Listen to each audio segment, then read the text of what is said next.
This video is to introduce you to a workflow of working with 3D scan data directly in Creo.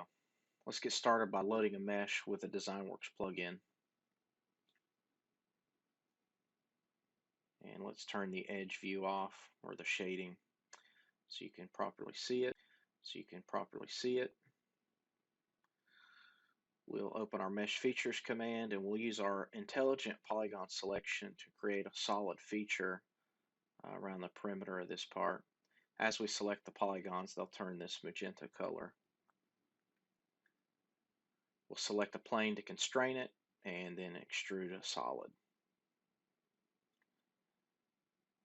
And as you can see within the Creo interface, the sketch is created, it's properly constrained, and everything is editable within the feature tree.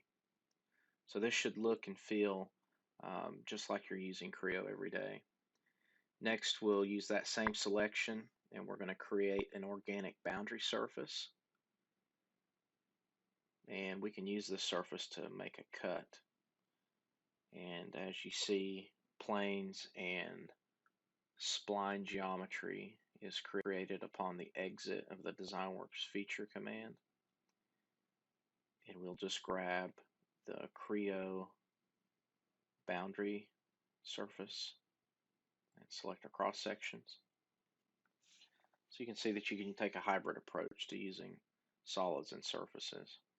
We'll use the solidify command to remove the material.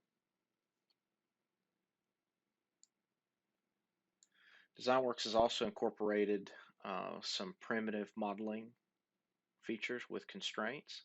So we'll create a plane here and then a cylinder or conical feature here. And we'll use that plane to constrain the conical feature. And as you mouse over it, it shows you the accuracy. Also, when these features are created, notice that you can easily modify the height or the draft angle of the features to suit your particular need. So you can drag and move those around.